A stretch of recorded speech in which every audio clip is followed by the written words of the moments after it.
श्री शिवाय नमस्तुभ्यम। ओम श्री सूर्याय नमः। तो दोस्तों, आज रविवार को सुनते हैं रविवार व्रत की कथा। प्राचीन काल में एक राजा रानी थे। उनके पास धन वैभव की कोई कमी नहीं थी, परंतु उनके कोई संतान नहीं थी, जिसकी वजह से राजा रानी दुखी रहते थे।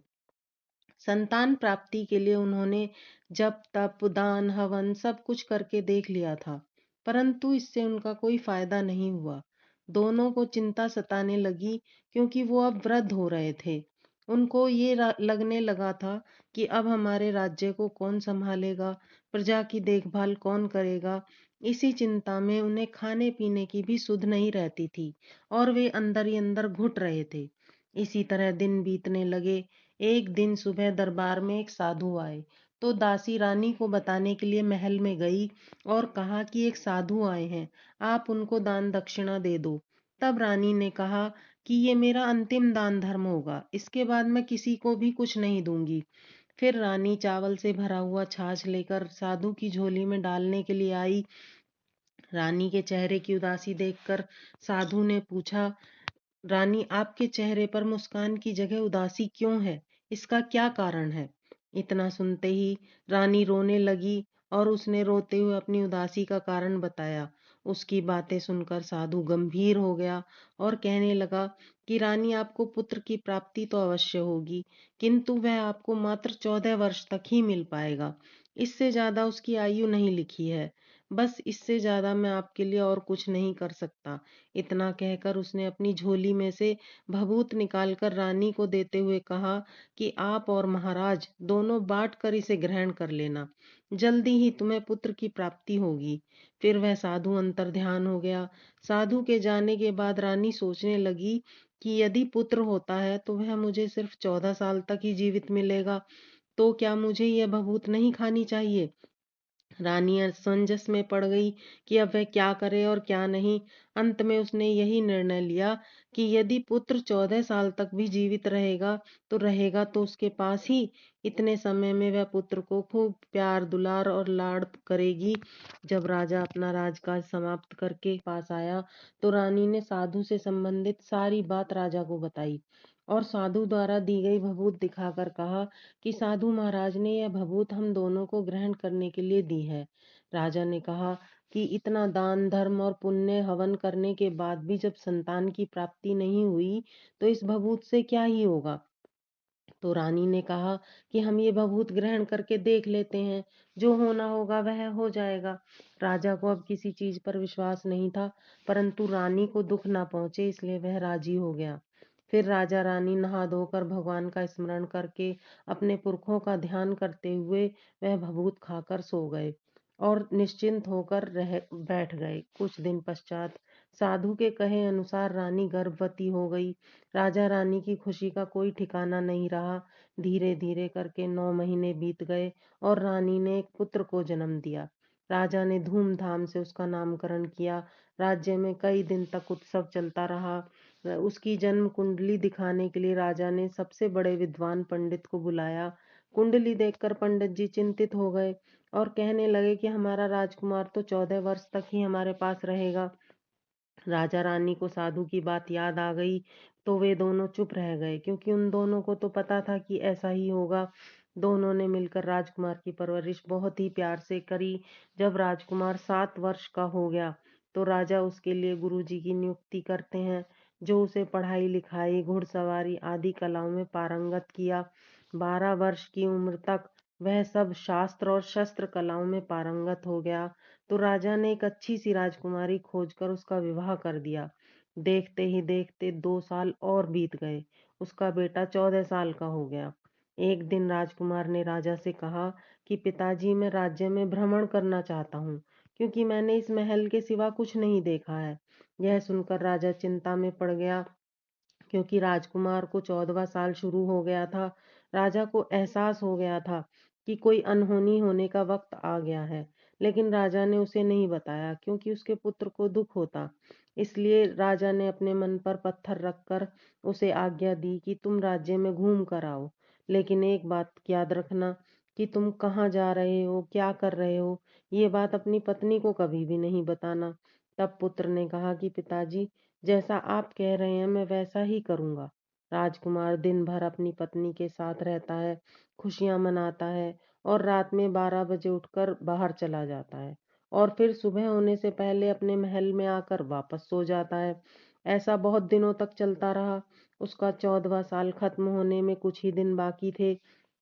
एक दिन राजकुमारी की नींद खुल गई और वह देखती है कि राजकुमार अपने बिस्तर पर नहीं है। उसे बहुत चिंता होने लगी। उसने उसे सब जगह ढूंढा पर उसे राजकुमार कहीं नहीं मिला। फिर वह थक कर सो गई और सुबह क्या देखती है कि राजकुमार अपने बिस्तर पर सोया हुआ है। उसे कुछ नहीं सूझा। अब वह किसी से क्या पूछती और क्या कहती, किंतु अब रोज ही ऐसा होने लगा था तो वह घबरा गई। उसके मन में बहुत सारे सवाल आ गए। चिंता की वजह से उसने खाना पीना भी छोड़ दिया और दिन प्रतिदिन दुबली होती जा रही थी। एक मालन राजकुमारी को रोज फूल देने आती थी। उसने राजकुमारी को उदास देखकर उससे पूछा कि राजकुमारी, तुम्हें क्या चिंता है जो तुम सूखती ही जा रही हो। राजकुमारी ने उसे बताया कि राजकुमार रात को महल से बाहर चला जाता है और सुबह वापस आकर सो जाता है। वह कहाँ जाता है, क्या करता है, ये सोच सोच कर मैं परेशान रहती हूँ।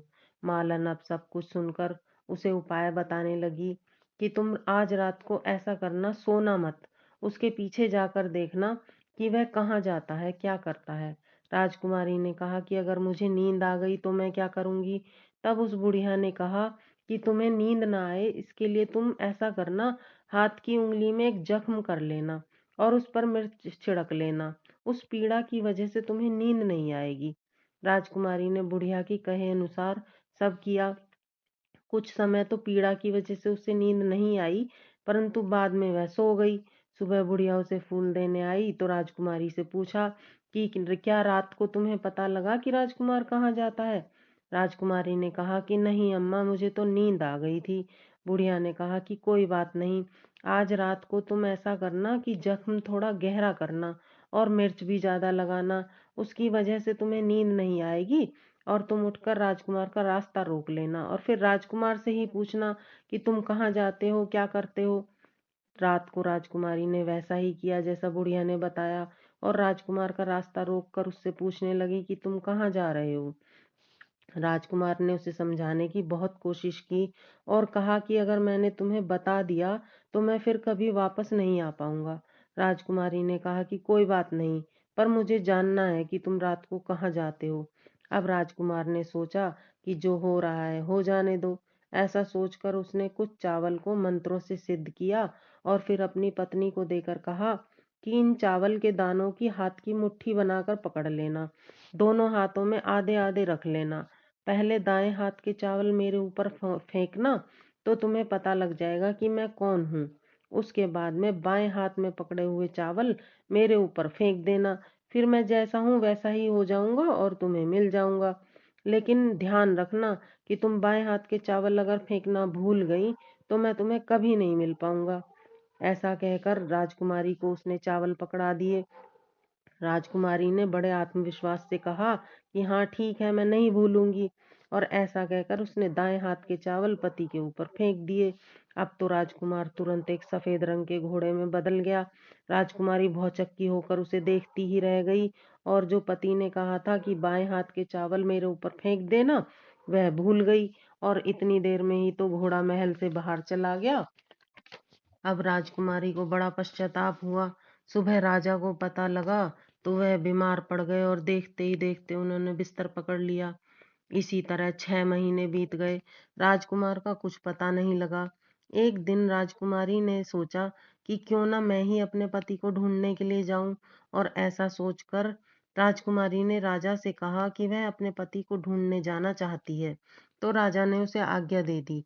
राजकुमारी ने एक सेठानी का रूप रख लिया और राज्य की सीमा पर एक भोजनालय खोल लिया और वहां सबको खाना मुफ्त में देने लगी। उसकी बस एक ही शर्त थी कि हर खाना खाने वाले को उसकी अपने जीवन में देखी हुई कोई अजीब चीज या बात उसे बतानी होगी। कुछ दिन ऐसे ही बीत गए। वह जो बुढ़िया महल में काम करती थी और राजकुमारी को फूल देने आती थी, उसका एक पोता था जिसको संभालने की जिम्मेदारी बुढ़िया की थी। अच्छा, बुढ़िया को पान खाने की आदत थी। पान खाने के लिए उसे चूना चाहिए था। जिसके लिए बुढ़िया सीपियां इकट्ठी करती थी और सीपियों को भूनने के लिए उसे गोबर के कंडे चाहिए थे। कंडे इकट्ठे करने के लिए वह बांस की एक टोकरी लेकर चरवाहे के मैदान में चली गई। वहां वह कंडे इकट्ठे करते करते उसे शाम हो गई। उसे गांव का रास्ता भी ठीक से दिखाई नहीं दे रहा था। अचानक उसे एक गाय दिखाई दी। उसने सोचा कि यह गाय अवश्य ही गांव में जाएगी। मैं भी इसके पीछे पीछे चलती हूँ तो गांव पहुंच जाऊंगी। ऐसा सोचकर बुढ़िया गाय के पीछे पीछे चल दी। पर उसने देखा कि गाय तो चलते चलते एक बड़े मैदान में पहुंच गई है और वहां पर एक बड़ा सा पत्थर रखा है जिसे उसने अपने सींग से हटा दिया है। वहां पर नीचे जाने के लिए उसे सीढ़ियां दिखाई देने लगी। अब गाय नीचे जाने लगी तो बुढ़िया ने झट से गाय की पूंछ पकड़ ली और वह भी उसके साथ साथ नीचे पहुंच गई। वहां नीचे जाकर उसने देखा कि वहां तो चारों तरफ रोशनी ही रोशनी थी। वहां एक कोने में खड़ी हो गई और आश्चर्य से चारों तरफ देखने लगी। वहां पर उसने देखा कि एक सफेद रंग का घोड़ा है और दो कुंड रखे हुए हैं। उनमें से एक कुंड में घोड़े ने छलांग लगाई तो वह राजकुमार बन गया। अब उसके सामने एक पलंग था जिसके ऊपर वह जाकर बैठ गया और सूर्य देव का स्मरण करने लगा। और उसने अपने सामने जलते हुए एक दिए से पूछा कि हे दीपांकर, बताओ मेरे माता पिता कैसे हैं, राजकाज कौन संभाल रहा है, मेरी पत्नी कहाँ पर है। दिए ने कहा कि तुम्हारे माता पिता शोक में डूबे हुए हैं और राज्य प्रधान संभाल रहे हैं और तुम्हारी पत्नी ने चौराहे पर भोजनालय शुरू किया है। ये सब सुनकर राजकुमार बहुत दुखी हुआ, पर वो कुछ नहीं कर सकता था। ऐसा सब सुनकर वह दुखी होकर सो गया।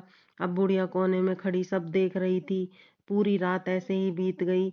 सुबह राजपुत्र उठा और उसने पहले वाले कुंड में छलांग लगाई तो वह वापस घोड़ा बन गया और तेजी से कहीं चला गया। अचानक बुढ़िया को वही गाय दिखाई दी। वह ऊपर की तरफ जा रही थी तो बुढ़िया ने जल्दी से उसकी पूंछ पकड़ ली और उसके साथ ही साथ ऊपर आ गई। अब गाय जंगल में चली गई और बुढ़िया भौचक्की सी वहीं बैठ गई। उसके दिमाग में पाताल लोक की बातें घूमने लगी। उसने सोचा कि वह यह सब बातें किसी को बताएगी तो सब उसे पागल समझेंगे। कुछ देर सोचने के बाद उसे याद आया कि चौराहे पर जो भोजनालय है वहां की मालकिन अजीब बात बताने वाले को खाना मुफ्त में देती है। अब उसने यह बात उसे बताने का निश्चय किया और तुरंत वहां के लिए चल दी। वहां पहुंचकर उसने भोजनालय की मालकिन को देखा तो पहचान लिया कि ये तो वही राजकुमारी है और राजकुमारी ने भी उस बुढ़िया को पहचान लिया और उससे पूछा, अम्मा आप कैसी हो। और उसके बाद उसे बड़े प्यार से भोजन कराया, नई साड़ी पहनाई और फिर पूछा कि अम्मा आप बताओ कि वह अजीब बात क्या है जो तुम बताने के लिए मेरे पास आई हो। तब बुढ़िया ने ताउम्र उसके पास रहने और खाने पीने की बात कही तो राजकुमारी ने उसकी जिम्मेदारी अपने ऊपर ले ली। फिर बुढ़िया ने पाताल लोक में जो भी कुछ हुआ था और देखा था उसे सब कुछ बता दिया। अब राजकुमारी समझ गई कि वो सफेद घोड़ा उसका पति ही है। फिर उसने बुढ़िया के साथ वहां जाने का निर्णय लिया और वह भी पाताल लोक की तरफ चल दी। और जिस प्रकार बुढ़िया वहां गई थी उसी तरह दोनों पाताल लोक में फिर से पहुंच गईं। नीचे जाकर वहां जहां बुढ़िया पहले छुपी थी वहीं जाकर दोनों छुप गईं। अब उन्होंने देखा कि वहां एक सफेद घोड़ा है और दो कुंड हैं। उनमें से एक कुंड में उसने घोड़े ने छलांग लगा दी तो वह राजकुमार बन गया। अब उसे देखकर राजकुमारी ने पहचान लिया कि ये तो मेरा पति ही है और वह दौड़कर उसके सामने आ गई और उसके पैरों में गिरकर अपनी गलती की माफी मांगने लगी और रोने लगी। तो राजकुमार ने उससे कहा कि यदि तुम मुझे पाना चाहती हो तो तुम्हें एक कार्य करना होगा, परंतु वह बहुत कठिन कार्य है। राजकुमारी ने कहा कि कार्य चाहे जितना भी कठिन हो, इस बार वह अवश्य पूरा करेगी। तब राजकुमार ने कहा कि तुम ऊपर जाकर देखना कि तुम एक घने जंगल में हो। तुम्हें ऐसे ही 6 जंगल पार करने होंगे। उसके बाद तुम्हें 7वें जंगल में एक पीपल का घना पेड़ दिखाई देगा। तुम्हें उसकी साफ सफाई करके गोबर से उसको लीप कर पवित्र करना है, रंगोली बनानी है, धूप दीप अगरबत्ती दिखाकर उस पेड़ की पूजा करनी है, दूध दही से बने हुए चावल का भोग लगाना है और ये सब तुम्हें 12 बजे से पहले ही कर लेना होगा। और फिर तुम सूर्य भगवान का ध्यान करना। ठीक 12 बजे सूर्य भगवान वहां आएंगे और तुम्हारी पूजा पाठ आदि देखकर खुश हो जाएंगे और कहेंगे कि ये सब किसने किया है, उसे मैं मनचाहा फल दूंगा। इतना सुनकर तुम सामने आ जाना और सूर्य भगवान से उनके रथ का दाहिना घोड़ा मांग लेना, मैं तुम्हें मिल जाऊंगा। इतना सुनकर राजकुमारी ने बुढ़िया से कहा कि चलो अब हम ऊपर वापस चलते हैं, और वे गाय की पूंछ पकड़कर ऊपर आ गईं। और बाहर आने के बाद राजकुमारी ने बुढ़िया से कहा कि अम्मा तुम भोजनालय चली जाओ, यहाँ से आगे मैं अकेले ही जाऊंगी। और ऐसा कहकर वह आगे बढ़ गई और उस घने जंगल में पीपल के पेड़ को ढूंढने लगी। आखिरकार उसको वहां पर वह पीपल का पेड़ दिखाई दे गया।